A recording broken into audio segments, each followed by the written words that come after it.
zu arbeiten ohne Deutsch war ganz, ganz schwierig. Ich kam hier nur mit einem Wörterbuch. Ich habe mir immer gedacht, so die ersten Wochen, so, wow, ich lebe in Deutschland. So nach 3 Monaten, okay, ich lebe in Deutschland. Und nach so 6 Monaten, 8 Monaten, so, boah, ich lebe in Deutschland. So.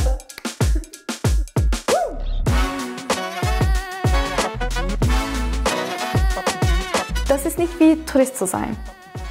Du besuchst hier nicht, du lebst hier. Es sind gewaltige Zahlen.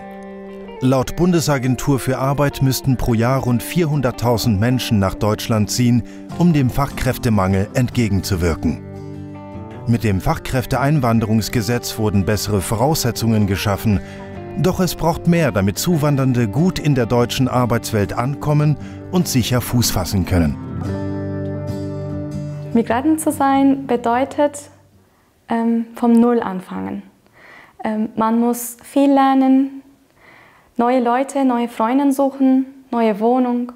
Es ist ein neues Land. Und dann muss man irgendwie einen Job finden, Anschluss finden. Also alles muss man meistern in einer völlig anderen Sprache.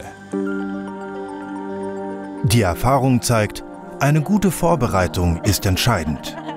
Ein Baustein dabei, sich vorab über die individuellen Voraussetzungen zu informieren. Doch das ist nicht immer ganz leicht.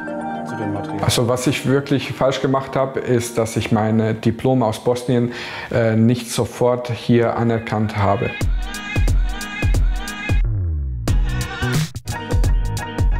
Ich wollte ganz am Anfang hier als Lehrerin arbeiten.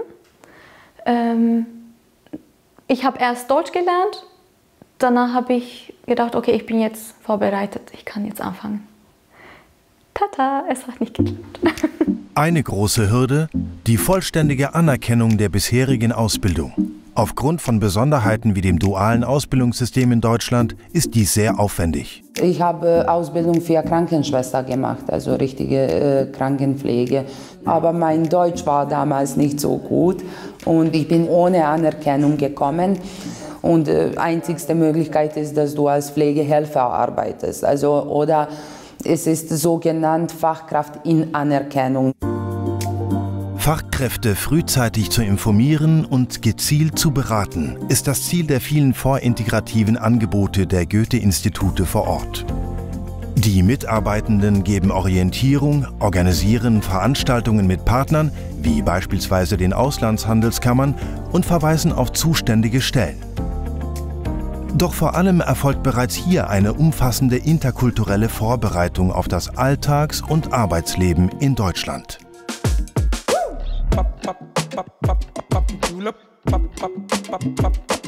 Ich habe Deutsch in Saigon im Goethe-Institut gelernt. Wenn man schon einigermaßen gut Deutsch kann, als man hier kommt, muss man ja doch extrem noch weiterentwickeln, damit man überhaupt sagen kann, ja, ich kann mit den Leuten super kommunizieren und verstehen. Mein Chef hier hat gesagt, ja, Raoul, wir können alle Englisch, aber wir arbeiten auf Deutsch. Deutsch zu der Zeit war für mich wichtiger als Arbeiten, weil ich wusste, alles andere baut drauf auf. Ja, meine Zukunft hängt einfach dran. Mindestens das Sprachniveau B2 ist für eine gute Integration in die neue Arbeits- und Lebenswelt sinnvoll. An 158 Standorten weltweit bieten Goethe-Institute Sprachkurse und visumsrelevante Prüfungen an. In Präsenz, Hybrid oder digital werden dabei auch fachsprachliche und landeskundliche Inhalte vermittelt. Ergänzt um Angebote wie Lernberatungen oder Bewerbungstrainings haben die Menschen so die Chance, realistische Erwartungen zu entwickeln. Das finde ich gut in einem Sprachkurs. Nicht nur die Sprache, Grammatik und Wortschatz, aber auch ein bisschen von der Kultur vom Land zu lernen. Gezielt entstehen auch Projekte in enger Abstimmung mit Unternehmen und Branchenverbänden. Dies ermöglicht es den Fachkräften schon im Heimatland persönlichen Kontakt mit ihren zukünftigen Arbeitgebern zu knüpfen. Ansprechpersonen begleiten meist den gesamten Prozess. Sie helfen bei bürokratischen Hürden und bilden eine Brücke zwischen den Erwartungen und Bedürfnissen der Zuwandernden und denen des Unternehmens. Von Anfang hatten wir Unterstützung von unserem Unternehmen für alles, was wir brauchten. Für Bankkonto offen oder Krankenkasse. Alles, was wir machen sollten, das haben wir Unterstützung bekommen. In München Ausstieg fahre ich links.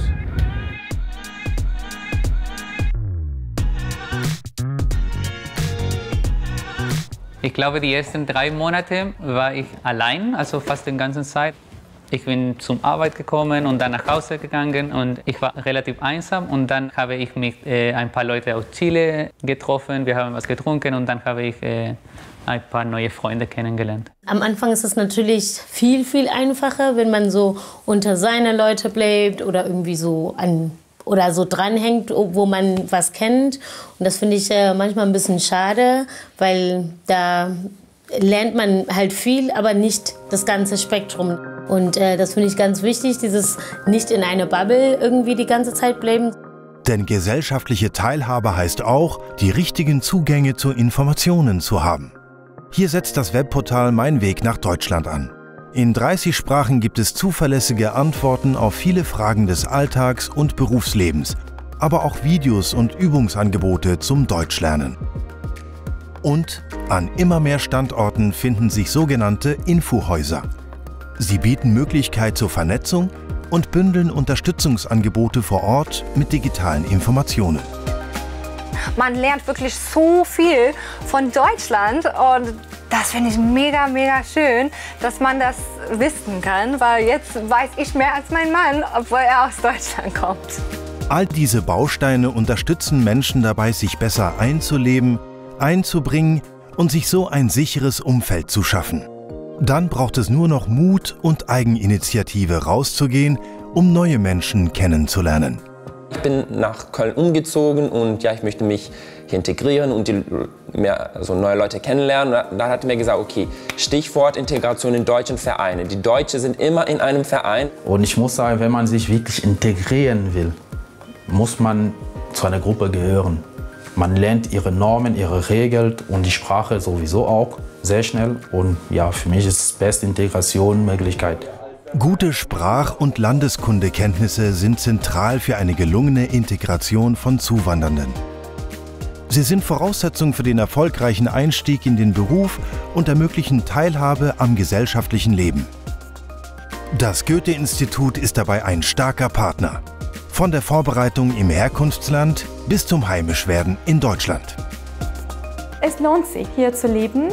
Es ist nicht so schwierig, wie man denkt. Man muss nur einen Plan haben. Und wenn du mit einem offenen Herzen hierher kommst, dann werden die Leute dich auch ganz offenherzig dann empfangen. Nur wenn man Leidenschaft hat und ein Ziel hat, dann schafft man schon